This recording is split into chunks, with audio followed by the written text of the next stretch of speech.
تبلیغی جماعت پر اعتراضات اور جوابات۔ تبلیغی جماعت پر اعتراض کرنے والے کہتے ہیں کہ یہ لوگ مسجد میں اعلان کرتے ہیں، اسی طرح مسجد میں قیام کرتے ہیں، سوتے ہیں، کھانا کھاتے ہیں، اسباب کی بالکل نفی کرتے ہیں، گھر بار کی پرواہ نہیں کرتے، سب چھوڑ کر صرف توکل پہ چل رہے ہوتے ہیں، اور قرآن اور مستند احادیث چھوڑ کر فضائل اعمال پڑھتے ہیں جس میں متعدد ضعیف روایات ہیں، اور جو روایات اللہ کے راستے یعنی جہاد سے متعلق ہیں ان کو تبلیغی جماعت پر منطبق کرتے ہیں۔ براہ کرم ان اشکالات کا جواب دیجئے۔ معاذ صاحب کراچی سے۔ معاذ صاحب نے بہت سارے سوال کیے ہیں۔ پہلا سوال یہ کہ یہ لوگ مسجد میں قیام کرتے ہیں، مسجد میں سوتے ہیں، تو بھائی مسجد میں قیام کرنا بھی جائز ہے، مسجد میں سونا بھی جائز ہے۔ حضرت علی رضی اللہ تعالیٰ عنہ مسجد میں ہی تو آرام فرما رہے تھے جب رسول اللہ صلی اللہ علیہ وسلم ان کے پاس گئے تو مسجد نبوی کی مٹی آپ کے رخسار مبارک پہ لگ گئی تھی، تو اسی پہ نبی صلی اللہ علیہ وسلم نے ابو تراب سے آپ کو خطاب کیا ہے، مٹی والے۔ حضرت عمر نے ساری زندگی کے لیے اپنی کنیت ابو تراب ہی کر دی۔ تو ہاں، صرف سونے کے لیے مسجد میں جانا، گپے مارنے کے لیے مسجد میں جانا یہ ٹھیک نہیں ہے۔ تو تبلیغ والے گپے مارنے کے لیے تو نہیں جاتے نا، وہ تو دین کی تبلیغ کے لیے جاتے ہیں، تو جائز ہے، سونا بھی جائز ہے، قیام کرنا بھی جائز ہے، اعلان کرنا بھی۔ اعلان بھی کوئی بچوں کی گمشدگی کا اعلان تو نہیں کر رہے ہوتے کہ ایک بچہ نیلے رنگ کی لیکر اور پیلے رنگ کا بنیان پہنا ہوا ملا ہے، جن صاحب کا ہو آ کے لے جائیں، تو وہ تو دین کا اعلان کر رہے ہوتے ہیں، تو کوئی حرج نہیں ہے اس میں۔ رہا یہ مسئلہ کہ کھانا کھاتے ہیں تو مسجد میں کھانا کھانا بھی جائز ہے، ناجائز ہونے کی کوئی دلیل نہیں ہے۔ ہاں، مسجد کے آداب کا خیال کر کے کھانا کھانا چاہیے۔ اعتکاف والے نہیں کیا کھانا کھاتے مسجد میں، اسباب کی بالکل نفی کرتے ہیں وہ۔ اچھا، یہ کہتے ہیں اسباب کی نفی کرتے ہیں، یہ اللہ سے ہوتا ہے، اللہ کے علاوہ سے نہیں ہوتا۔ تو یاد رکھیں، تبلیغ والے جب یہ کہتے ہیں نا اللہ کے علاوہ سے نہیں ہوتا، تو اس کا مطلب یہ ہوتا ہے کہ اصل کرنے والا اللہ ہے۔ وہ یہ نہیں کہتے کہ اسباب اختیار نہ کرو، اسباب اختیار تو کرتے ہیں، تبلیغ والے بھی تو اسباب اختیار کرتے ہیں۔ رائے میں ڈاکٹر بھی بیٹھے ہوئے ہوتے ہیں، کوئی بیمار ہو جائے گا تو ڈاکٹر اس کا علاج کریں گے، سیکیورٹی کا انتظام بھی ہوتا ہے، پانی کا ٹینک بھی ہوتا ہے۔ اگر وہ اسباب کی بالکل نفی کر رہے ہوتے تو وہ کہتے کہ نہ ہمیں پانی کی ضرورت، نہ واش روم کی ضرورت، بیت الخلا بھی اللہ کرا دے گا، اور جناب وضو بھی اللہ کرا دے گا، پانی کی ضرورت نہیں ہے، اور باہر جو ہوٹل بنے ہوتے ہیں کھانے کے ان کو بھی اڑا دیتے کہ چلو یہاں سے جاؤ، یہ سارے لوگ اللہ سے مانگیں گے، آسمان سے دسترخوان اترے گا۔ تو ہر چیز کا ایک مطلب ہوتا ہے۔ تبلیغ والے جب یہ کہتے ہیں کہ اللہ سے ہوتا ہے، اللہ کے علاوہ سے نہیں ہوتا، اس کا مطلب یہ ہے کہ اللہ کے علاوہ سے جو ہوتا ہوا نظر آ رہا ہے اس میں بھی کرنے والی ذات اللہ کی ہے، تو اس لیے اصل نظر اللہ پہ رکھو، اسباب اختیار کرو، مگر دل میں یہ عقیدہ رکھو کہ ان اسباب میں جان اللہ ڈالے گا، اللہ نہیں چاہے گا تو پوری دنیا کے بھی اسباب اختیار کر لیں کچھ نہیں ہوگا۔ تو یہ اصل کانسیپٹ ہے تبلیغ جماعت والوں کا، اور یہ بالکل شریعت کے عین تقاضوں کے مطابق ہے۔ ہاں، کوئی عامی آدمی جس کو علم نہ ہو وہ اسباب کی بالکل یہ نفی کر دے اور وہ کہے کہ دکان چلانی نہیں ہے، بس اللہ رزق دے گا، تو پھر تبلیغ کے اکابر اس سے بری و ذمہ ہیں، وہ اس کا اپنا مسئلہ ہوگا، اپنا ذاتی وہ ہوگا۔ وہ تبلیغ والے جو علماء ہیں وہ ایسی باتیں نہیں کرتے، یا ان کا یہ کانسیپٹ نہیں ہے۔ تو اسباب سے ہونے کا مطلب کیا ہے کہ یعنی اسباب سے نہ ہونے کا مطلب یہی ہے کہ جیسے وہ ایک مثال بھی دیتے ہیں نا کہ آگ کا کام ہے جلانا، لیکن ابراہیم علیہ السلام کو آگ میں ڈالا گیا تو آگ نے نہیں جلایا، اس سے پتہ چلتا ہے جلاتا اصل تو اللہ ہے۔ اب اس سے تبلیغ والے کبھی یہ ترغیب نہیں دیتے کہ آپ بھی آگوں میں چھلانگ لگایا کرو، یا چولہا گھر میں جل رہا ہو تو چائے کا برتن رکھنے کے بجائے دودھ اور پتی کھا کے خود اس چولہے پہ بیٹھ جایا کرو تو اللہ اپنی مرضی سے تمہیں بچا لے گا۔ تو کبھی بھی نہیں ایسا کہتے بھائی آگ سے دور بھاگو۔ تو اس کو سمجھنا چاہیے کہ وہ کیا، وہ ذہن بناتے ہیں کہ اللہ پہ اعتماد کرو، اللہ پہ توکل کرو، اسباب اختیار کرو، مگر نظر کس پہ رکھو، اللہ پہ، یہ مقصد ہوتا ہے اس کا۔ اور یہ جو آپ نے بات کی ہے کہ جی وہ یہ کہتے ہیں گھر کی بار کی پرواہ نہیں کرتے، یہ بھی غلط ہے۔ کہتے ہیں سب چھوڑ کر صرف توکل پہ چل رہے ہوتے ہیں۔ کچھ لوگ ایسا کرتے ہیں، بالکل کرتے ہیں، میں نے بھی دیکھا ہے، بیوی بچوں کی تربیت کی بھی فکر نہیں ہوتی، ان کے بزنس کی بھی، کاروبار کی بھی، کھلانے کی بھی فکر نہیں ہوتی، چلے کے لیے نکل گئے، 4 مہینے کے لیے نکل گئے، پیچھے بیوی بچے دھکے کھاتے پھر رہے ہیں، کھانے کو نہیں ہے۔ یقیناً کچھ لوگ ایسا کرتے ہیں، مگر یہ کچھ لوگ تبلیغ کے اکابر کی اجازت سے نہیں کر رہے ہوتے۔ میرا خود تجربہ ہے، کراچی اجتماع میں ایک شخص آیا، یونیورسٹی میں پڑھ رہا تھا، بزرگوں کے پاس گیا کہ میں وقت لگانا چاہتا ہوں، 4 مہینے کے لیے جانا چاہتا ہوں، میں خود اس کا گواہ ہوں۔ ان کو مشورہ دیا تبلیغ کے اکابر نے کہ پہلے آپ اپنی تعلیم یا امتحان مکمل کر لیں، کیونکہ یہ آپ کا ورنہ ادھورا رہ جائے گا، اسے جیسے ہی کمپلیٹ کریں پھر آپ 4 مہینے کے لیے نکل جائیں۔ بعض دفعہ تو رائے سے واپس کیا جاتا ہے، پھر یہ بھی پوچھا جاتا ہے کہ وہ اگر بتائے نا کہ میرے گھر میں کوئی کھانے کا ذریعہ نہیں، آمدن کا ذریعہ نہیں، بس میں اللہ توکل نکل رہا ہوں، تبلیغی اکابر کبھی بھی اس کو نہیں جانے دیتے۔ تو اگر کوئی جا رہا ہے تو وہ خود سے کر رہا ہے یہ کام، آپ اس کو تبلیغ کے کھاتے میں نہیں ڈال سکتے۔ اچھا بھائی، اور یہ جو کہہ رہے ہیں کہ قرآن اور مستند احادیث کو چھوڑ کر فضائل اعمال پڑھتے ہیں جس میں متعدد ضعیف روایات ہیں، یہ بات بھی غلط ہے۔ فضائل اعمال میں زیادہ تر احادیث صحیح ہیں، ضعیف حدیثیں کم ہیں، اور جو ضعیف حدیثیں ہیں بھی تو وہ مسائل کے بارے میں نہیں ہیں، وہ فضائل کے بارے میں ہیں۔ بہت بڑے بڑے علماء محدثین گزرے ہیں جن کا یہ کانسیپٹ تھا کہ ایک عمل کی فضیلت اگر صحیح حدیث سے ثابت ہو تو اس کی فضیلت کو چار چاند لگانے کے لیے ضعیف حدیث پیش کی جا سکتی ہے۔ یہ تو بہت زیادہ ہے، تبھی حدیث کی کتابوں میں صحیح حدیث کے ساتھ ضعیف حدیثیں بھی بھری ہوئی ہیں۔ تو وجہ اس کی یہی ہے کہ بھئی اس سے کوئی شرعی مسئلہ ثابت نہیں ہو رہا، فضائل اعمال مسائل کی کتاب تو ہے نہیں، تو یہ ان کا کانسیپٹ تھا کہ بھئی ایک چیز جیسے نماز کی فضیلت پر صحیح حدیثیں بہت ہیں، وہ صحیح حدیثیں بھی فضائل اعمال میں ہوں گی، کچھ ضعیف حدیثیں بھی ہوں گی، لیکن وہ ضعیف حدیثیں اسی صحیح حدیث کی تائید کر رہی ہوتی ہیں۔ تو اس لیے یہ ایک نعرہ پوری دنیا میں خام خواہ میں پھیلا دیا گیا ہے کہ فضائل اعمال میں من گھڑت قصے ہیں، فضائل اعمال میں ضعیف روایتیں ہیں۔ ایسا نہیں، ضعیف روایتیں بھی ہیں لیکن بہت ساری صحیح روایتیں بھی ہیں، اور ان سے جو مضمون ثابت ہو رہا ہے وہ شریعت کے مطابق ہے۔ ہاں کچھ جگہیں ایسی ہیں جہاں مسائل ہیں اور اس میں ضعیف حدیث ہے، تو وہ غلط بات ہے، وہ پھر آپ علماء سے پوچھیں گے تو علماء آپ کو بتا دیں گے۔ تو ایسے تو دنیا میں کوئی بھی کتاب ایسی نہیں ہے جو نقص سے پاک ہو، صرف اللہ کی کتاب قرآن ہے جس میں کوئی عیب نہیں ہے، وہ ہر قسم کے نقص سے پاک ہے۔ باقی تو دنیا میں ہر کتاب میں کچھ نہ کچھ سقم پایا جاتا ہے، کوئی بھی کتاب لیں گے کچھ نہ کچھ سقم ہوگا اس کے اندر، تو اس لیے اس کو بیان کرنے میں کوئی حرج نہیں ہے۔ اب تک تبلیغی جماعت فضائل اعمال ہی پہ چل رہی ہے، تو ہم نے نہیں دیکھا تبلیغ والوں کے عقیدے خراب ہوئے ہوں، بلکہ تبلیغ والے جتنے توحید پرست ہوتے ہیں اتنے تو ہمیں دوسروں میں توحید نظر نہیں آتی۔ کبھی نہ قبروں پہ جاتے ہوئے دیکھیں گے آپ، نہ کبھی کسی قبر سے مانگتے ہوئے دیکھیں گے، اللہ پہ اعتماد اور توکل کرتے ہیں، تو یہ تو سارا فضائل اعمال کا نتیجہ ہے۔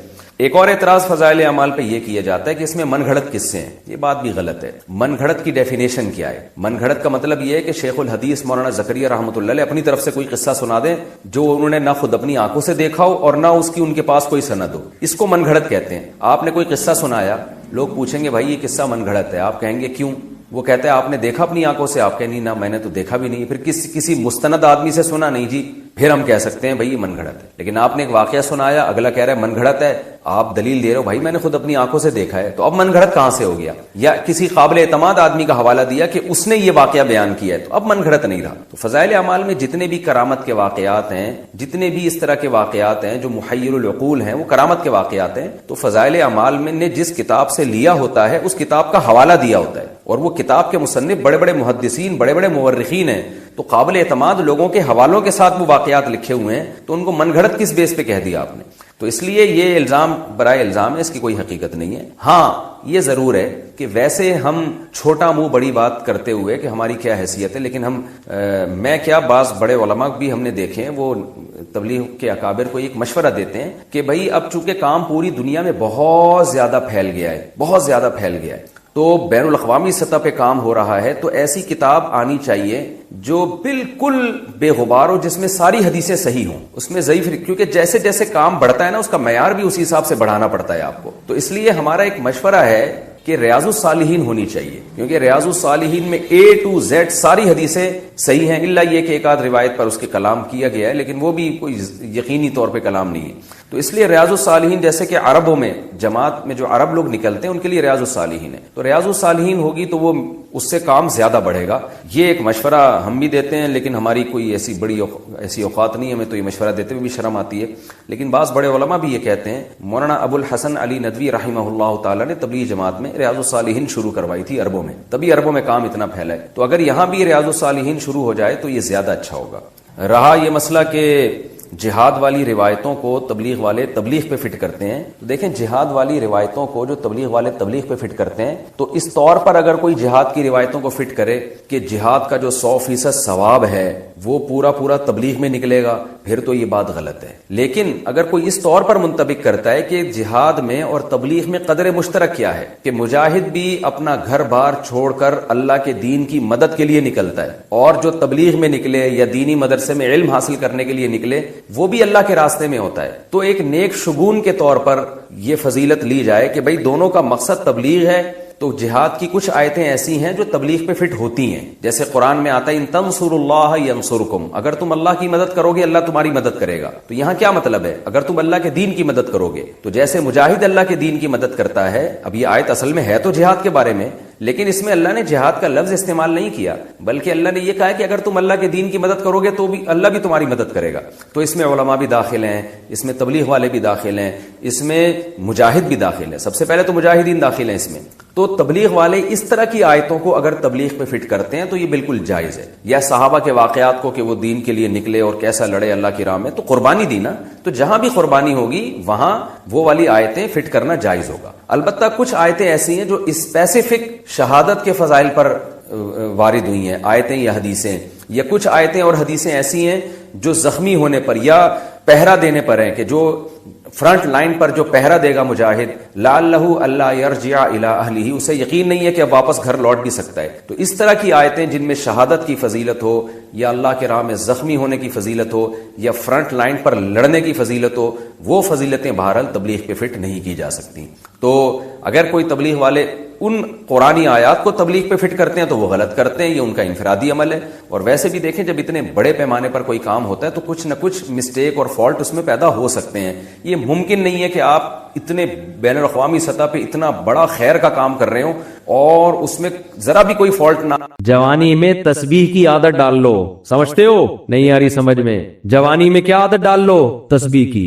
نبی صلی اللہ علیہ وسلم نے فرمایا، صحیح بخاری کی آخری حدیث، کلمتان خفیفتان علی اللسان ثقیلتان فی المیزان حبیبتان الی الرحمن سبحان اللہ وبحمدہ سبحان اللہ العظیم۔ دو کلمات زبان پہ بہت ہلکے، ترازو میں بہت بھاری اور رحمان کو بہت محبوب۔ ایک سبحان اللہ وبحمدہ، دوسرا سبحان اللہ العظیم۔ یہ آپ نے اگر جوانی میں اپنے آپ کو ذکر کا عادی بنا دیا، بڑھاپا بڑا اچھا گزرے گا۔ میرا خیال ہے 70 سال عمر تو ہوگی، 70 سال میں روزانہ کتنے پارے پڑھ رہے ہیں؟ 20۔ کیا یہ عادت انہوں نے بڑھاپے میں ڈالی ہے؟ بڑھاپے میں اتنی ہمت نہیں ہوتی، یہ عادت کب سے پڑی ہوئی ہوتی ہے؟ جوانی میں روز 20 نہیں پڑھتے ہوں گے، 2 پڑھتے ہوں گے، 3 پڑھتے ہوں گے، لیکن جیسے جیسے عمر بڑھ رہی ہے وہ تعداد کم ہونے کے بجائے بولو وہ شوق بڑھتا چلا جا رہا ہے۔ این ممکن ہے کچھ دنوں کے بعد یا چند سالوں کے بعد صحت اجازت نہ دے، این ممکن ہے، لیکن شوق تلاوت کا کم ہونے کے بجائے بڑھے گا، اور اللہ اجر کس پہ لکھے گا؟ شوق پہ۔ حدیث میں آتا ہے کسی کا کوئی معمول تھا، صحت خراب ہونے کی وجہ سے معمول چھوٹ گیا تو اللہ اس کے اعمال میں وہ نیکی لکھتے رہتے ہیں۔ تو آج آپ نے اپنے آپ کو میرے بھائی اللہ کا نہ تھوڑا تھوڑا اللہ کا ذکر کی عادت ڈالو۔ میں نہیں کہہ رہا آپ سے زیادہ نہیں ہوتا تو وحشت نہ تھوڑا کر لو، آج تھوڑا کرو گے کل اس تھوڑے میں ایسی لذت ہوگی کہ اللہ اس مقدار کو بڑھا دے گا۔ حدیث میں آتا ہے سبحان اللہ والحمد للہ ولا الہ الا اللہ واللہ اکبر، یہ کلمات احب الی اللہ مما طلعت الشمس او کما قال صلی اللہ علیہ وسلم۔ سورج جن چیزوں پہ طلوع ہوتا ہے، ظاہر ہے سورج تو پوری دنیا پہ طلوع ہوتا ہے، ان تمام چیزوں میں اللہ کو سب سے زیادہ محبوب یہ کلمات ہے۔ اور دیکھو اس میں اللہ کا کوئی فائدہ نہیں ہے، اللہ کی آپ حمد و ثنا کریں، اللہ کا کوئی فائدہ نہیں ہے۔ اللہ یہ چاہتے ہیں میرے بندے اپنی زبان سے میرا نام لیا کریں، اللہ کو اس بات کی خوشی ہوتی ہے۔ ہمارے حضرت ایک شعر پڑھا کرتے تھے، یہ جو اہل اللہ ہوتے ہیں نا ان کو ذکر کی بڑی عادت پڑ جاتی ہے، بار بار اللہ کا نام لیتے لیتے نا، شروع میں تو انسان کو عادت نہیں ہوتی، جب نام لیتا ہے بار بار ذکر تو پھر اس کا ٹائم اللہ کے ذکر کے بغیر پاس نہیں ہوتا، پھر اس کو ایک کمی محسوس ہوتی ہے۔ کسی کو چائے کی عادت پڑ جائے، چرس کی عادت پڑ جائے، سگریٹ کی عادت پڑ جائے، نہیں ملے تو تڑپتا ہے نا، تو جس کو ذکر کی عادت پڑتی ہے نا، اس کو جب ذکر کا ٹائم نہ ملے تو اس کا دل پریشان ہوتا، اس کو اللہ کے نام میں ایک چسکا آنے لگتا ہے۔ لیکن یہ پہلے دن نہیں ہوگا، عادت ڈالنی پڑے گی، تو روز آنا اس کا معمول بنا لے، 100 دفعہ صبح 100 دفعہ شام تسبیح کا معمول بنا لے۔ اس سے کیا ہوگا؟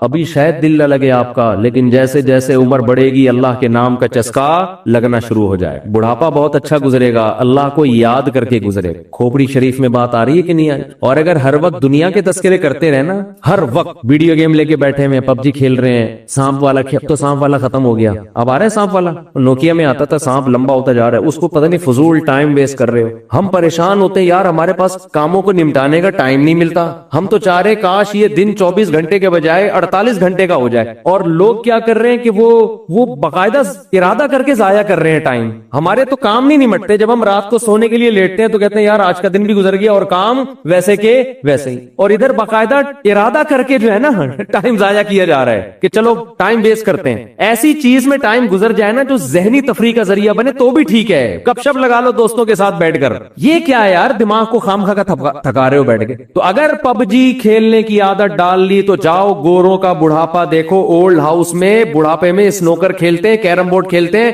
لڈو کا نہیں مجھے پتا, یہ چیزیں کھیل رہے ہوتے ہیں بڑھاپے میں. اور ہمارا بوڑھا بڑھاپے میں ایک دن میں 20 پارے ختم کر رہا ہے. سمجھتے ہو کہ نہیں؟ وہ نماز میں دل بہلا رہا ہے, وہ تہجد میں اس کا ٹائم گزر رہا ہے. بھائی ویڈیو نہ بنائے, لکھا ہوا ہے نا. تو یہ کیسی عجیب بات ہے. آپ جائیں وہاں. ایک صاحب نے مجھے کہا کہ میں نے یورپ میں بڈھی عورتوں کو دیکھا, بڈھی عورتیں 5-6 بڈھی عورتیں بیٹھی ہوئی اور جوا کھیل رہی ہیں, تاش کھیل رہی ہیں. کہہ رہے مجھے یاد آیا یار ایک ہماری بوڑھی ہیں, ہماری بوڑھی عورتیں مصلے پہ بیٹھی ہوتی ہیں, اللہ اللہ کر رہی ہوتی ہیں, آخری وقت اللہ کا نام لے کے گزار رہی ہوتی ہیں. اور ایک یہ بڑھیاں ہیں اور کیا کھیل رہی ہیں؟ تاش کے پتے. اچھا لگتے ہیں بڑھاپے میں یہ. ہمارے بوڑھے کو دیکھو, آدمی کا دل چاہتا ہے اس سے دعا کروائے کہ بابا جی میرے بھی سر پہ ہاتھ رکھ لو. جو تاش کھیل رہی ہو بیٹھ کے اس بڈھی سے دل چاہے گا؟ اسے تو آدمی نصیحت کرے گا کچھ اور کر لے. تھوڑے دنوں میں اتنا راشا آئے گا نا ہاتھوں میں تھوڑے دنوں میں کہ ایک پتے کے بجائے 2 گر رہے ہوں گے, 2 پتے ایک ساتھ گر رہے ہوں گے. تو اس لیے کارآمد بنا لو, کچھ تھوڑا بہت اللہ کا نام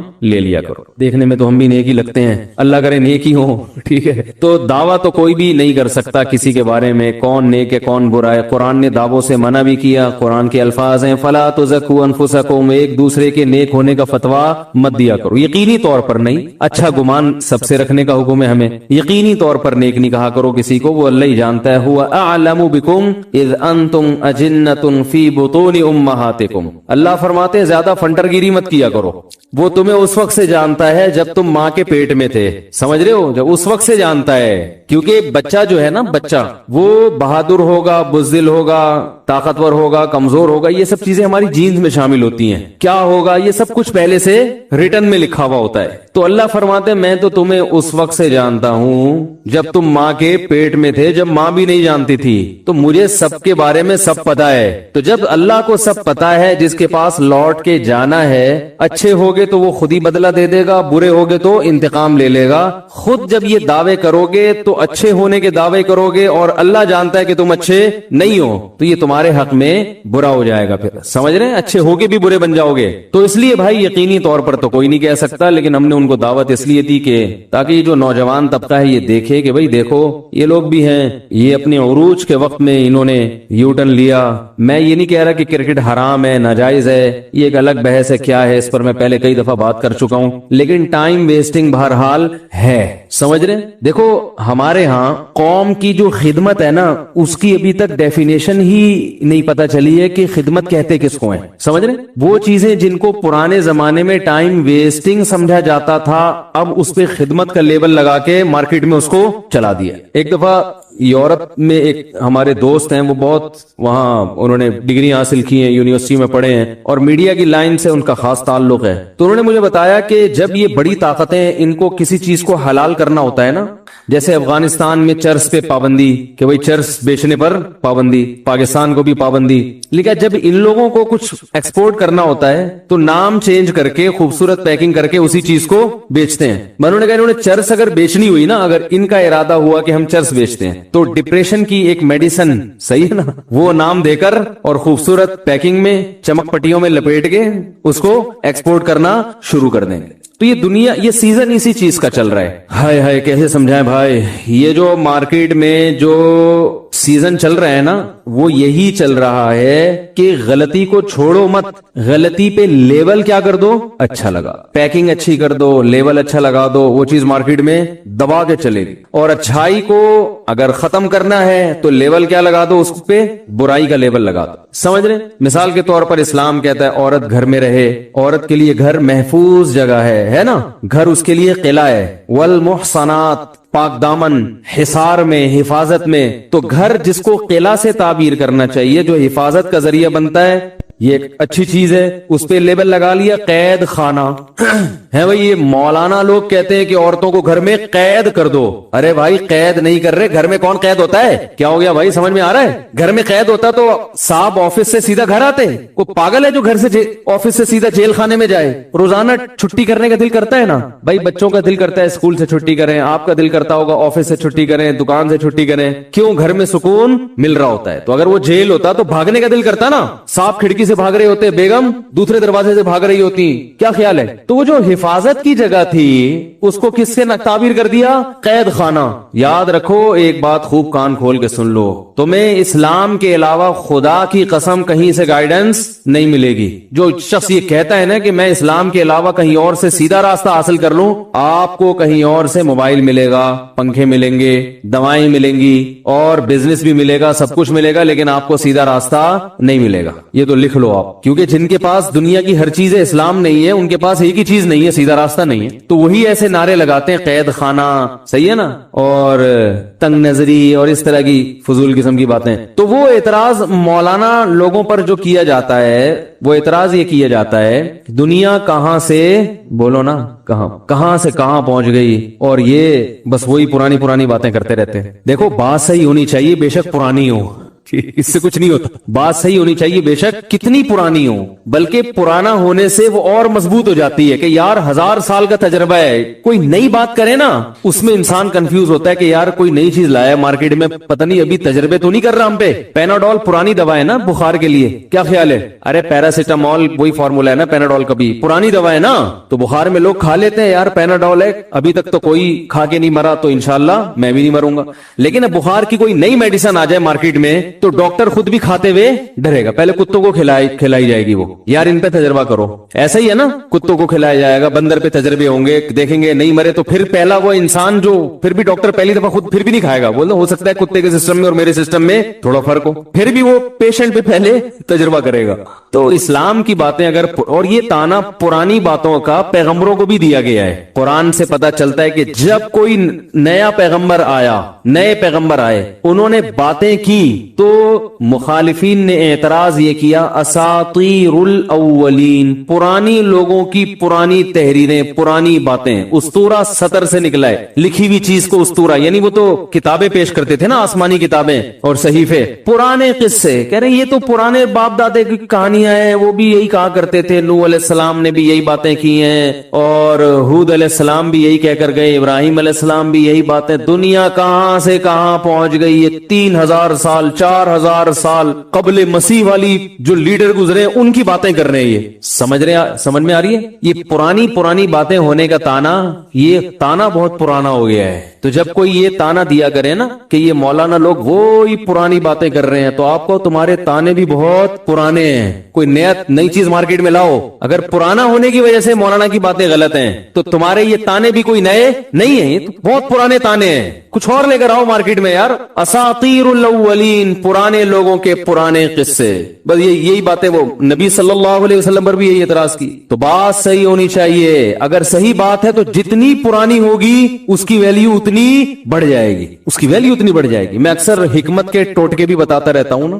حکیموں کی بعض دوائیں بعض بیماریوں کے لیے ایسی ہیں جو بہت پرانی ہیں. کسی کی 1500 سال پرانا نسخہ، کوئی 1000 سال پرانا نسخہ، کوئی 2000 سال پرانا نسخہ، تو وہ نسخے استعمال ہوتے چلے آ رہے ہیں اور انسان کو ان سے ہمیشہ، بولو بھائی، فائدہ ہوا. وہ ایسے نسخے ہیں کہ کبھی کسی حکیم کو قبرستان پر ان کی نسخوں کی وجہ سے منہ چھپا کے گزرنا نہیں پڑا. بعض دفعہ ایسے گزرتے ہیں نا کہ میرے پہنچائے ہوئے لوگ ہیں تو شرم آ رہی ہوتی ہے گزرتے ہوئے وہاں سے حکیم صاحب، تو وہ کھایا کریں، گھر میں لا کے رکھ لیں. سمجھ لیں آرگینک چیزوں کی ویلیو پوری دنیا میں بڑھ رہی ہے. نیم کی مسواک استعمال کریں، سبحان اللہ. تو وہ جیسے جوارش جالنوس ہے، نام دیکھے کیا خاندانی نام ہے یار. اطریفل الخدوس ہے، سر کو صاف کرتی ہے. جن لوگوں کے سر بھاری رہتا ہے نا، ہر وقت رات کو 1 چمچہ گرم پانی میں الخدوس کھا لی اور گرم پانی پی کے سو گئے. کئی دن تک کریں گے دماغ کیا ہو جائے گا، بولتے کہ کیا ہو گیا.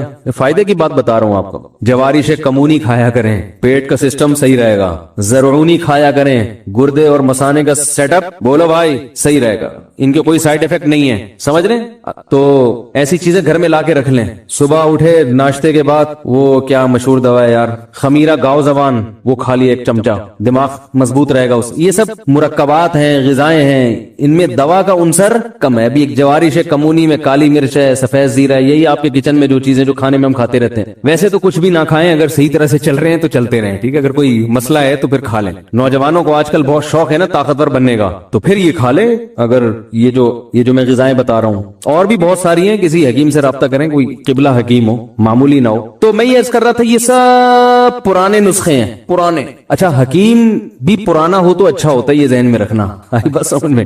ہاں بعض دفعہ نیا حکیم کچھ تجربے کر رہا ہوتا ہے ابھی ان مراحل سے, اور ڈاکٹر بھی پرانا ہی اچھا ہوتا ہے. یہ تجربوں کی چیز بتا رہا ہوں آپ کو کہ ڈاکٹر بھی ذرا بوڑھے ڈاکٹر وہ زیادہ سمجھدار ہوتے ہیں. تجربہ ہے, بعض دفعہ نیا بہت پڑھ لکھ لیتا ہے, لیکن جو تجربہ ہے وہ بوڑھے ڈاکٹروں کے پاس زیادہ ہوتا ہے. بوڑھے ڈاکٹر بوکھلاتے نہیں ہیں, میں نے یہ دیکھا ہے. وہ بس ابھی چھوڑیں, پھر ٹاپک چینج ہو جائے گا, پھر لوگ مجھ پہ طنز کرتے ہیں کیا باتیں کر رہے بیٹھ گئے. خیر, تو میں یہ عرض کر رہا تھا کہ بات اگر صحیح ہے تو جتنی پرانی ہو اتنی بولو بھائی اچھی ہے. تو تمام انبیاء نے ایک دعوت دی ہے, اور علماء بھی وہی بات لوگوں کو بتاتے ہیں, اور یہ بات بہت پرانی ہو گئی ہے, لیکن اس کے پرانا ہونے سے اس کی ویلیو کم نہیں ہوتی. وہ تمام پیغمبروں نے جو دعوت دی ہے وہ یہ ہے کہ ہدایت کا راستہ, سیدھا راستہ صرف کس کے پاس ہے بھائی؟ انسان, اللہ کے پاس ہے. اللہ سے انسان کو ملے گا, اللہ کے علاوہ ومن اصدق من اللہ قیلا, اللہ کے علاوہ کوئی بھی نہیں ہے جو آپ کو صحیح راستہ بتائے, کوئی بھی نہیں. یہ جو اعتراض کیا جاتا ہے کہ دنیا کہاں سے کہاں پہنچ گئی اور ہم وہیں کھڑے ہیں, تو بھائی یہ اعتراض مولانا لوگوں پہ مت کرو, یہ لبرل لوگوں پہ کرو جن کے ہاتھ میں یونیورسٹیاں ہیں, کالجز ہیں. مولانا لوگوں نے تو جو شعبہ شروع کیا اس کو الحمدللہ پورا کیے جاؤ. مدارس میں جا کے دیکھو, طلبہ سب پڑھتے ہیں, امتحان کیسے اچھے ہوتے ہیں, اور جس فیلڈ میں وہ مہارت حاصل کرتے ہیں اس میں الحمدللہ ماہرین کی تعداد زیادہ ہے. ٹھیک ہے نالائق بھی ہوتے ہیں, لیکن بڑے بڑے ماہرین پیدا ہو رہے ہیں اس میں. تو جو یونیورسٹیاں ہمارے ہاتھ میں ہی نہیں ہیں, ایک دفعہ میں نے بیان کیا تھا کہ یونیورسٹیاں علماء کے حوالے کر دو, پھر دیکھو کیسے چلیں گی. تو کسی نے کہا ہاں جیسے مدارس کا بیڑا غرق کیا یونیورسٹیوں کا بھی بیڑا غرق کر دینا. یعنی ان کی رائے یہ تھی کہ ابھی یونیورسٹیوں کا بیڑا غرق نہیں ہوا ہوا, ٹھیک ہے نا, سمجھ میں آ رہی ہوا. ان کا خیال یہ تھا ابھی ہمارے اسکولوں کا بیڑا غرق ہوا ہوا نہیں ہے, تو یہ مولانا لوگوں کے ہاتھ میں آئیں گی تو بیڑا کیا ہو جائے گا؟ غرق ہو جائے گا. کیا آنکھیں, وہ قرآن کے الفاظ ہیں نا, فَإِنَّهَا لَا تَعْمَى الْأَبْصَارُ, آنکھیں اندھی نہیں ہوتی, وَلَكِن تَعْمَى الْقُلُوبُ الَّتِي فِي الصُّدُورِ, وہ دل اندھے ہو جاتے ہیں جو سینوں میں چھپے ہوئے ہیں, وہ دل اندھے ہو جاتے. ابھی میں پرسوں کی بات ہے, پرسوں بھی نہیں کل, پرسوں گیا ہوں, یعنی رات کو پہنچا ہوں, تو کل وہاں ٹائم گزارا کچھ, تو وہاں میں نے دینی مدارس دیکھے, اسکولوں کا حال بھی دیکھا, اللہ کی پناہ, اور دینی مدرسے بھی دیکھے. دینی مدارس اپنی ذمہ داری الحمدللہ پوری کر رہے ہیں. ایسے غریب علاقوں میں جہاں بچوں کے پاس کھانے کی روٹی نہیں ہے, ان علاقوں میں ابھی جس ایک مدرسے کو دیکھ کر آیا وہاں 200 بچے تھے, ان بچوں کو ناشتہ بھی مدرسہ کرا رہا ہے. یہ وہ غریب بچے تھے جن کے ماں باپ کے پاس کھلانے کے لیے روٹی نہیں ہے. بہت سے والدین نے عین ممکن ہے اسی نیت سے مدرسے میں داخل کیا ہو کہ ہم نہیں کھلا سکتے آپ کھلا دو, تو مدرسہ ان کو کھلا بھی رہا ہے. سمجھ میں آ رہی ہے بات؟ یہ بھی ایک انسانیت کی خدمت ہے یا نہیں ہے؟ اور ان کو چور اچکا بننے سے بچا بھی رہا ہے. اگر یہ معاشرے میں ایسے ہی چھوڑ دیے جاتے تو بتاؤ یہ چور ڈاکو بنتے کہ نہیں بنتے؟ ایک ایک گاؤں میں 100 200 رہائشی طلبہ 24 گھنٹے علماء کی نگرانی میں, 24 گھنٹے, رات کو 9 بجے ان کے سونے کی ترتیب, صبح 4 بجے اٹھنے کی ترتیب, 4 بجے اٹھ کے قرآن حفظ کرنا شروع کر دیں گے, پھر ان کے کھیل کا وقت ہے, پھر ورزش کا وقت ہے. یہ وہ قوم کے پست ترین طبقہ جس کو سب نے نظر انداز کر دیا ہے, اس پست ترین طبقے کو کھلانا بھی پلانا بھی, اس کی تربیت کا بھی خیال کرنا, اس کی صحت کا بھی خیال کرنا, اور اس کی تعلیم کا بھی خیال کرنا, یہ کام تو مدارس کر رہے ہیں. آپ یہ کہہ سکتے ہیں کہ دنیاوی تعلیم نہیں ہے, وہ صرف قرآن کی ضرورت تو نہیں ہے نا, بچے کو سائنسدان بننے کی بھی ضرورت ہے, ڈاکٹر بننے کی بھی ضرورت ہے, پڑھا دو. حکومت کو چاہیے جتنا چندہ آ رہا ہے اس کو کیا کر دے, ڈبل, تو انشاءاللہ ہم وہی ڈاکٹر بھی پیدا کریں گے, انہی بچوں میں پیدا کریں گے, اور جامعۃ الرشید نے تو پیدا کر کے دکھائے الحمدللہ. گورنمنٹ کہتی ہے کہ دینی تعلیم کے ساتھ دنیاوی دنیاوی تعلیم بھی ہونی چاہیے مدرسوں میں. یہاں تک آپ بہت اچھی بات کرتے ہیں, ہمیں بھی سمجھ میں آتا ہے بھائی یہ بچے قرآن کے ساتھ اگر عصری علوم بھی پڑھ لیں گے تو سونے پہ سہاگا. تو آپ فوکس اس چیز کو کریں کہ یہ علماء بہت اچھا کر رہے ہیں کہ طلبہ پہ خرچ بھی کرتے ہیں, ان کی تربیت بھی کرتے ہیں, ان کو اخلاق بھی سکھاتے ہیں. یہ جو آپ کو یوٹیوب پہ بد اخلاق قسم کے مولانا نظر آتے ہیں, ان میں اکثریت دینی مدارس سے فارغ نہیں ہے. بہت مشکل ہے بھائی, کسی پہ بھی مولوی کا لیبل لگا لو تو کوئی گورنمنٹ کی طرف سے پابندی تھوڑی ہے. یہ جو فرقواریت پھیلا رہے ہیں ان میں سے اکثریت دینی مدارس سے فارغ نہیں ہوتی, اکثریت نہیں ہوتی فارغ. تو آپ یہ دیکھیں دینی مدارس کی خدمت ان گاؤں اچھا مدرسے کے جو محتمم تھے جن سے میں ملا, اپنا کاروبار چھوڑ کر 24 گھنٹے مدرسے میں لگا رہے ہیں. حالانکہ بزنس مین ہے, کاروباری آدمی ہے, دین کی خدمت کا جذبہ ہے کہ نہیں بھائی میرے دوسرے بھائی ہیں کاروبار کرنے والے, میں نے یہاں ٹائم لگانا ہے اپنا. ایک نہیں ہے بھائی, سینکڑوں ہیں. ایسے ایسے پست علاقوں میں جا کے انہوں نے کام کیا ہے کہ وہاں نہ کوئی عزت مل رہی ہے نہ کوئی شہرت, کیونکہ وہ تو میں چلا گیا, میں نے دیکھ لیا. وہ عزت اور شہرت کے بھوکے اس لیے نہیں ہے کہ جب اللہ کے لیے کام کیا جاتا ہے تو پھر یہ نہیں دیکھا جاتا. دیکھو بعض ٹرسٹ ایسے ہیں جو ڈیفنس میں دسترخوان لگا کے غریبوں کو کھلا رہے ہیں, کیونکہ ڈیفنس سے چندہ زیادہ آئے گا نا. کیا خیال ہے بھائی, ڈیفنس میں غریبوں کو کیا کیا جا رہا ہے, بول لیں کھانا کھلایا جا رہا ہے. اچھی بات ہے, غریب کو تو کہیں بھی کھلا دو گے, ڈیفنس میں بھی کھلا سکتے ہو, لیکن بھائی غریب ڈیفنس میں کوئی تک بنتا ہے غریبوں کو کھانا کھلانے کا؟ جب یا تو ساری دنیا سے سارے غریب ختم ہو گئے ہوتے ہر جگہ سے, پھر آپ ڈیفنس میں کھلائیں. لیکن دنیا میں اتنی غربت ہے, آپ سروے کریں, آپ اندرون سندھ جائیں, آپ کو پتا چلے گا کیسے بیچارے لوگ چھوٹی چھوٹی جھگیوں میں پڑے ہوئے ہیں. میں تو بچوں کو بھی لے گیا تھا تھر وزٹ کرانے, میں نے کہا دیکھو بچوں دنیا دیکھو. تو ہم راستے میں گاڑی روک کرنا جھگیوں میں جاتے تھے, میں اپنے بچوں کو دکھا رہا تھا دیکھو بیٹا غریب ایسے ہوتے ہیں, ان کی بھی زندگی ہے. تو وہ میں جاتا تھا ویسے دیکھ رہے کیا پکا رہے ہیں کیا کھا رہے ہیں. تو وہ بچے تو بچے ہی ہوتے ہیں, گھر آئے تو کوئی پوچھ رہے تھے آپ لوگ کہاں گئے تھے, تو وہ چھوٹی بچی نے کہا ہم 2 چیزیں دیکھ کر آئے, ریت دیکھ کر آئے اور ایک غریب کا گھر دیکھ کر آئے ہیں. ریت دیکھی اور ہم نے کیا دیکھا, غریب کا گھر دیکھا. تو میں نے کہا چلو یہ سبق تو اس کے ذہن میں بیٹھ گیا نا بچی کے, کہ غریب کا گھر دیکھا تو اس کو اندازہ ہو گیا کہ غریب ایسے ہوتے ہیں. یہ غریب نہیں ہے جو ہم لوگ یہاں بیٹھے ہوئے ہیں, غریب تو وہ ہوتے ہیں. تو جو اللہ کے لیے کرے گا میرے بھائی, وہ ممکن ہے ڈیفنس پہ بھی دسترخوان لگا دے, لیکن کچھ تھوڑے سے دسترخوان ادھر بھی ہونے چاہیے. کیا خیال ہے بھائی, وہاں لے جا کے کھلاؤ.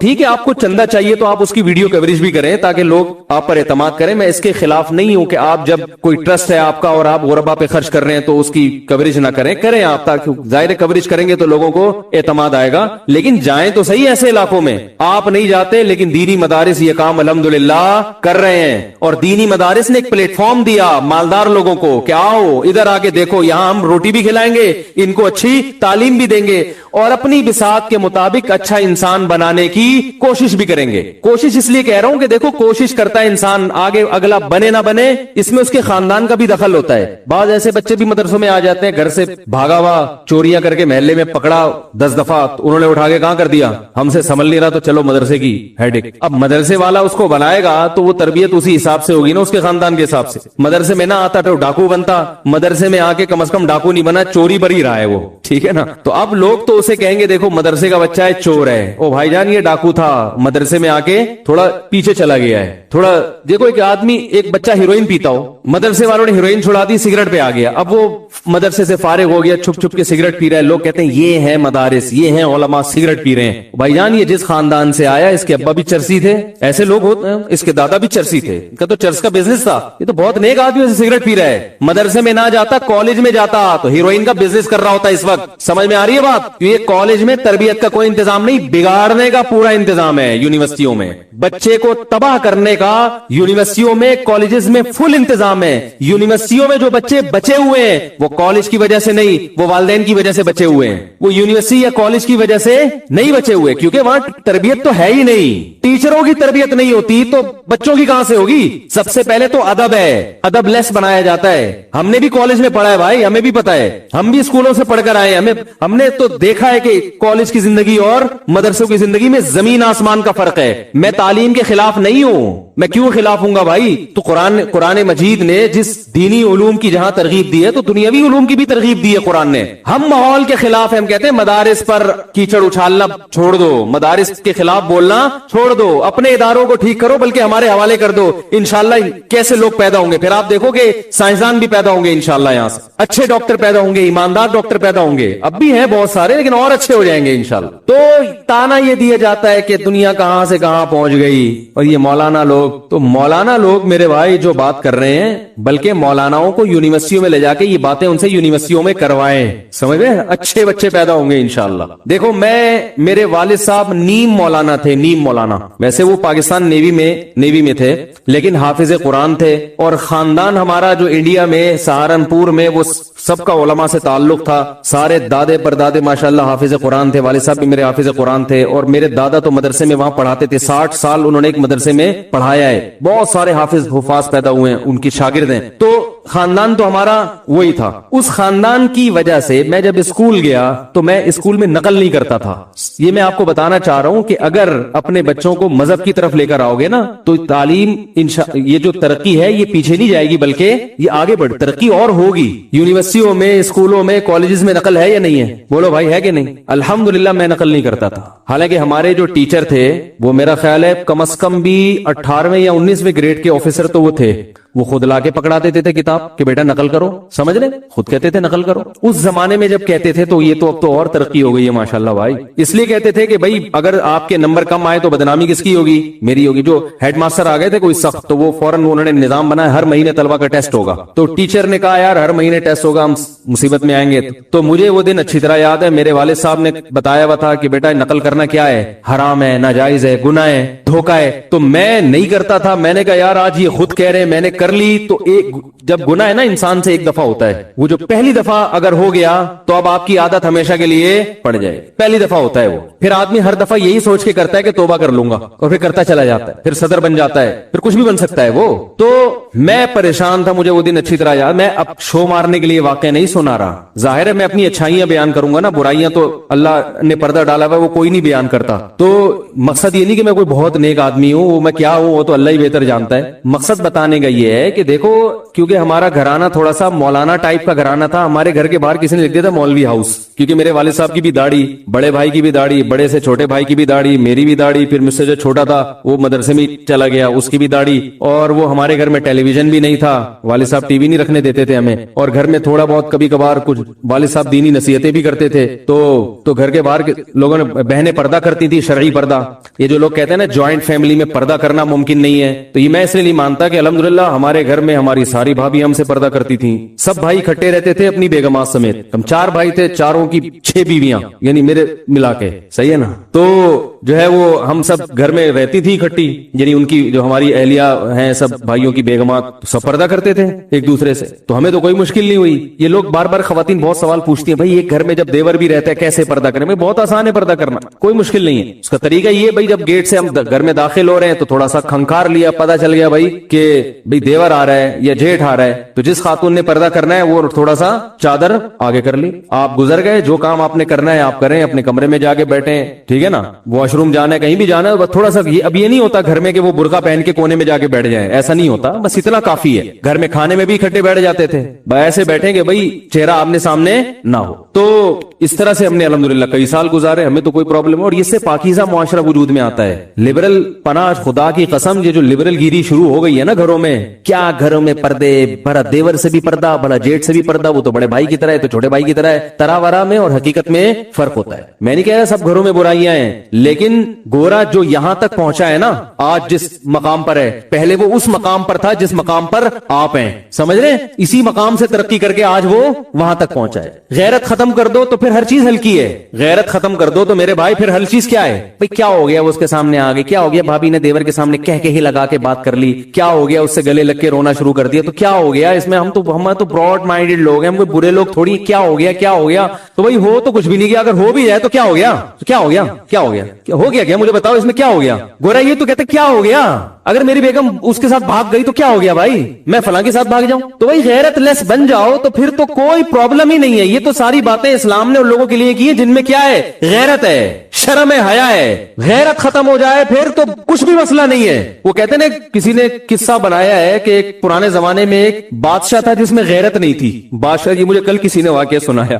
اب ہو سکتا ہے کسی فلم میں آیا ہوا ہو، تو میں نے خدا کی قسم وہ فلم نہیں دیکھی ہے، کیونکہ بعض لڑکے مجھے کوئی لطیفہ سنا دیتے ہیں، میں ممبر پہ سناتا ہوں، پتا چلتا ہے وہ کسی فلم کا ہوتا ہے، تو وہ اللہ کی قسم میں نے نہیں دیکھی. اور یہ جو واقعہ میں سنا رہا ہوں یہ بھی اگر بالفرض کسی فلم کا ہے، کوئی ڈائلگ ہے، تو اللہ کی قسم میں نے وہ فلم نہیں دیکھی. مجھے کسی بندے نے کل یہاں بتایا تو میں نے کہا اچھا ہے، بے غیرت لوگوں کے لیے بڑا اچھا واقعہ ہے. وہ تو بعض واقعات فرضی ہوتے ہیں لیکن ان سے سبق جو مل رہا ہوتا ہے وہ بالکل ٹھیک مل رہا ہوتا ہے، تو ان کو فرضی کہہ کے بیان کیا جا سکتا. وہ ایک کہتے ہیں کہ بادشاہ تھا، غیرت نہیں تھی اس میں. تو بادشاہوں میں تو پہلے بہت غیرت ہوتی تھی، ملکہ ترنم کو کسی نے دیکھ لیا تو گردن اڑا دی. تو وہ ایک چور کو پکڑ کے لایا گیا بادشاہ سلامت کے پاس. اس کا جرم کیا ہے؟ بادشاہ نے پوچھا اس کا جرم کیا ہے؟ بادشاہ سلامت اس نے ملکہ عالیہ کو دیکھا ہے، جھانکتا ہے ملکہ عالیہ کو، دیکھتا ہے یہ روزانہ. بادشاہ کو تیش آیا، اب وہ تو ڈر گیا کہ اب تو میری گردن اڑے گی. بادشاہ نے کہا کہ میں نہیں چھوڑوں گا، نکال 200 روپے میں تجھے نہیں چھوڑوں گا، ایسے ہی معاف نہیں کروں گا. تو نے میری بیگم کو دیکھا ہے، نکال 200 روپے. تو بادشاہ تو اس کو بڑی غیرت سمجھ رہا ہے کہ میں ایسے ہی نہیں چھوڑ دیتا. ہم کہتے ہیں بھائی تو ویسے چھوڑ دیتا، اتنا بڑا مسئلہ نہیں تھا، لیکن 200 روپے لے کے چھوڑ رہا ہے. تو وہ بادشاہ نے یہی سوچا نا کیا ہو گیا اگر دیکھ لیا ملکہ عالیہ کو دیکھ لیا تو کیا ہو گیا، تھوڑی سی مجھے تکلیف ہوئی ہے تو 200 روپے میں وہ تکلیف پوری ہو جائے گی. اس کو بھی آئندہ احساس ہوگا، آئندہ یہ دیکھنے سے پہلے سوچے گا 200 روپے جیب میں ہے یا نہیں ہے. ٹھیک ہے. تو بھائی یہ تو جو شریعت نے حکم دیا پردہ کرو، میرا بھی کزن میرج پہ بیان کیا نا، اس پہ بھی کچھ لوگوں کے کمنٹس آئے ہیں کہ پوری دنیا میں کزن میرج پہ پابندی ہے، غیرت کے بھی خلاف سمجھا جاتا ہے، حیا کے. چائنیز کزن کو بہن سمجھتے ہیں، سگی بہن. انگریز کزن کو سگی بہن سمجھتے ہیں، یہودی سگی بہن سمجھتے ہیں، ہندو نہیں کرتے. یہ کیا مسلمانوں میں مصیبت پڑ گئی ہے کزن سے شادی، تو غیرت کے خلاف ہے. تو میں نے اس کمنٹ سنی کی ہے، وہ میں بیٹھ کے کمنٹس گیری شروع کر دوں، پھر اس کا جواب آئے گا، پھر تو اسی میں انسان پاگل ہو جائے گا. لیکن تھوڑی سی سینس خود استعمال کرنی چاہیے. غیرت کا لفظ تو کم از کم آپ استعمال نہ کرو میرے بھائی. جس قوم میں جن لوگوں میں گے میرج کو پروموٹ کیا جا رہا ہو، جو کچھ لگتا ہی نہیں ہے، ان کو کزن میرج پہ اعتراض ہو رہا ہے. اسلام چونکہ دین فطرت ہے، وہ کبھی ایسی بات نہیں کرتا جو نیچر کے خلاف ہو. کزن میرج سے اجازت دینا یہ تو اسلام کی حقانیت کی دلیل ہے، اس لیے کہ بہن کے بارے میں جو جذبات ہوتے ہیں انسان کے، وہ کزن کے بارے میں نہیں ہوتے. یہ مشاہدے پر مبنی حقیقت ہے، یہ مشاہدے پر مبنی حقیقت ہے. تو اسلام نے وہی بات کی ہے جو آپ کی نیچر ہے، جو آپ کی فطرت ہے. اگر یہ غیرت کے خلاف ہوتا تو اسلام اجازت بھی دیتا، پھر بھی آپ نہ کرتے. حیا کے خلاف ہوتا، غیرت کے خلاف ہوتا تو کزنوں سے عشق معاشقے کے واقعات وجود میں نہ آتے. تو وہ تو بےچارے فطرت سے ہٹے ہوئے لوگ ہیں بھائی، ہم کیوں ہٹے فطرت سے؟ تو اسلام نے کزن کو حکم دیا ہے کہ وہ کزن سے پردہ کرے. اسی وجہ سے حکم دیا کہ وہاں فتنے کا اندیشہ ہے. سمجھ رہے کہ نہیں سمجھ رہے؟ بہن کو حکم نہیں دیا کیونکہ وہاں فتنے کا اندیشہ نہیں ہے. کتنی خوبصورت بہن ہو، بھائی کے دل میں ہمیشہ اس کے لیے بہن والے جذبات پیدا ہوں گے، اچھے جذبات پیدا ہوں گے. ہاں کوئی بے شرم ہو، بہت ہی غیرت ختم ہو جائے، وہ تو ظاہر ہے پھر اس غیرت لیس لوگوں کے لیے تو وہ تو کوئی قانون پہ اثر نہیں کرتا. تو اللہ تعالیٰ نے ایک نظام بنایا ہے، نیچر ہے. فطرت اللہ التی فطر الناس علیہا، فرمایا یہ انسانوں کی وہ فطرت ہے جس پر میں نے انسانوں کو پیدا کیا. اسی نیچر کا نام اسلام ہے، اسی نیچر کا دوسرا نام اسلام ہے. تو گھروں میں بھائی پردہ ہو سکتا ہے، جوائنٹ فیملی میں. تو میں یہ عرض کر رہا تھا کہ اور پردہ کیا کریں، کروایا کریں. مائیں اکثر رکاوٹ ڈالتی ہیں، بہو کو پردہ نہیں کرنے دیتی. بہو اگر پردہ کرنا شروع کر دے نا دیوروں سے، جیٹ سے، تو ساس رکاوٹ ڈالتی ہے. ماں سے مراد شوہر کی ساس. وہ کہتی ہے میرے گھر کا ماحول خراب کر رہی ہے، کمبخت. سب اکٹھے بیٹھتے تھے، ہمارے یہاں تو کوئی فرق ہی نہیں تھا، سب گپیں لگائے تھے، فلم دیکھنے سینما میں سب اکٹھے جایا کرتے تھے. یہ پتہ نہیں کیا مولویوں کے چکر میں آ کے میرے دوسرے منجلے بیٹے سے بات نہیں کرتی ہے بھائی. تو یاد رکھو، ساس شریعت کے خلاف باتوں میں تو ماں کی ماننا جائز نہیں ہے. ساس کی ماننا کہاں سے جائز ہو گیا؟ سمجھ رہے؟ جو چیز شریعت کے خلاف ہے اس میں ماں کی ماننا جائز نہیں ہے، تو ساس کی کہاں سے جائز ہو گیا؟ تو اپنے گھروں کو پاکیزہ بناؤ، ماحول کو پاکیزہ بناؤ. اسی طرح اچھا ماحول گھر میں وجود میں آئے گا کہ بھابیاں دیوروں سے کیا کریں؟ پردہ کریں. باقی ان کا جو رشتہ ہے وہ رشتہ اپنی جگہ برقرار ہے. خیریت پوچھنا، وہ گھر میں جو سب ایک دوسرے کا خیال کرتے ہیں وہ تو کرنا چاہیے، لیکن یہ خیال کرنا اس پر موقوف نہیں ہے کہ آپ وہ سامنے آ کے بیٹھے اور آپ سے گپے مارے اور ہاں ہو ہی گپے چل رہی ہوں، بھابی کو موٹر سائیکل پہ بٹھا کے لے کے جا رہا ہے. غلط ہے، یہ غلط ہے. کیونکہ براڈ مائنڈیڈ بننا ہے بہت زیادہ بن جاؤ. پھر اگر کوئی گرل فرینڈ کو لے کے جا رہا ہے تو وہ بھی ٹھیک ہے. جیسے کہ لبرل لوگ ہیں وہ کہتے ہیں بھائی سب ٹھیک ہے. وہ کیا کہتے ہیں؟ وہ کہتے ہیں 200 روپے بھی بادشاہ کو دینے کی ضرورت ضرورت نہیں تھی, اس لینے کی ضرورت نہیں تھی, وہ بھی غلط کیا, کیا ہو گیا دیکھ لیا تو کوئی ایسا مسئلہ نہیں ہے. خیر, تو وہ بات یہاں سے شروع ہوئی تھی, میں ان کو دعوت کیوں دی ہے میں نے, تو میں وہی دعوت اس لیے کہ مولانا لوگوں پر اتنے اعتراضات, یہ قوم کو ترقی نہیں کرنے دے رہے. تو بھائی مولانا لوگ تو ترقی کرنے دے نہیں رہے بلکہ ترقی کی ترغیب دے رہے ہیں. ایمانداری سے جب آپ پڑھو گے,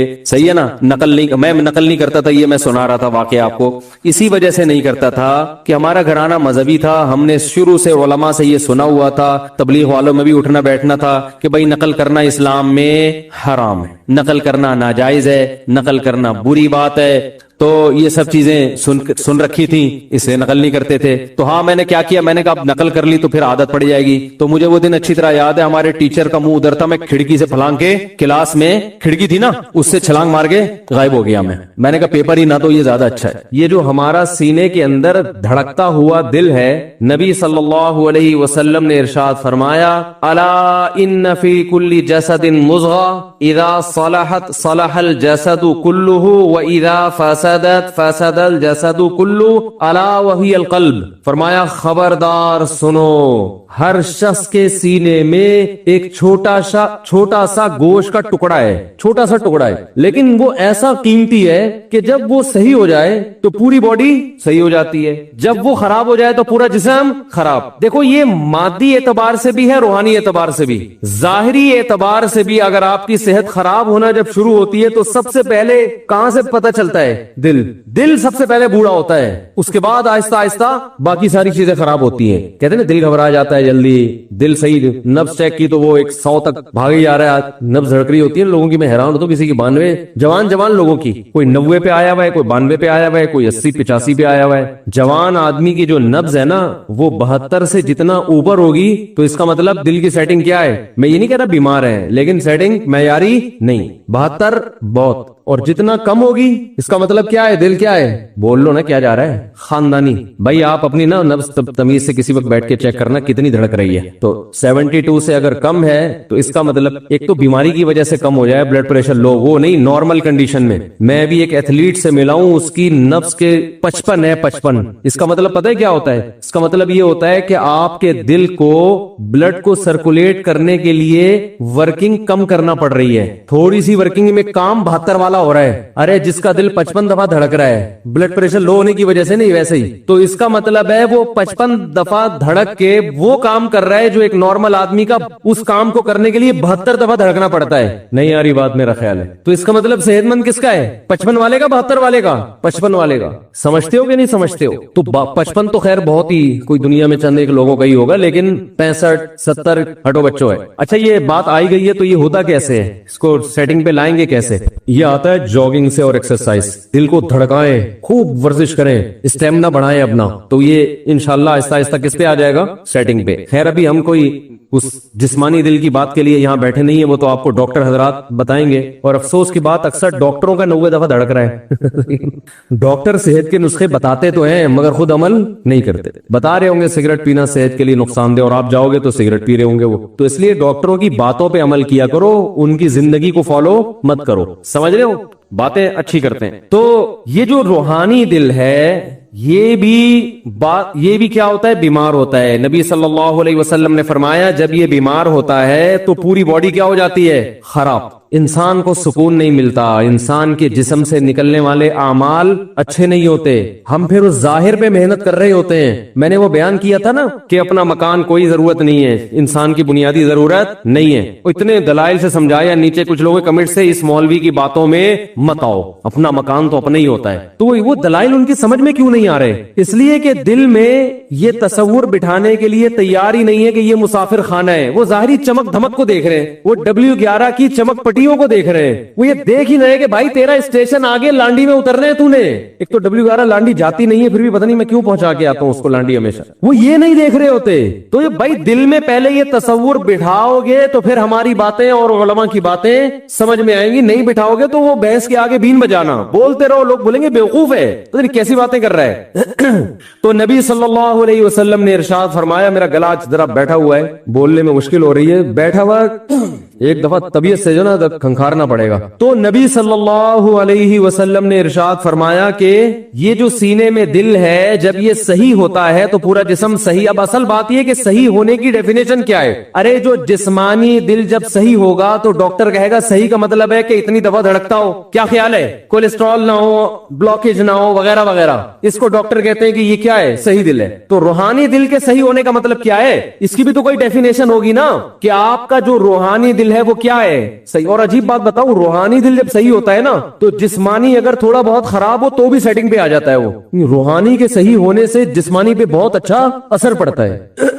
وہ پھر تھوڑے بہت انڈے پراٹھے الٹی سیدھی چیزیں کھائیں گے نا صبح صبح, وہ روحانی دل اگر صحیح ہوگا تو وہ اس کی سیٹنگ بھی کافی حد تک صحیح کر لیتا ہے. کچھ بد پرہیزی بہت زیادہ ہوگی تو پھر روحانی آ کے کہتا ہے بھائی معاف کر دے, ٹھیک ہے نا, اتنا میں افورڈ نہیں کر سکتا. تو اللہ تعالیٰ نے جو روحانی دل کو صحت مند رکھنے کا حکم دیا تو روحانی دل کی صحت یہ ہے جو میں بتا رہا تھا صوفیہ کرام کے ہاں روحانی دل کی صحت یہ ہے کہ دل کو دو محبتوں سے پاک کر لو.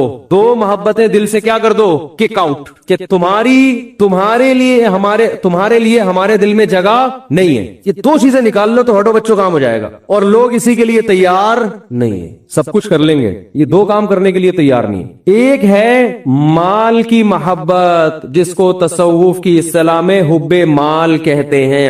حب کا معنی عربی میں محبت.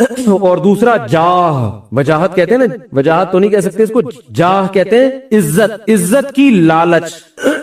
لالچ کا مطلب میں کیا بن جاؤں؟ بڑا, میری عزت ہو.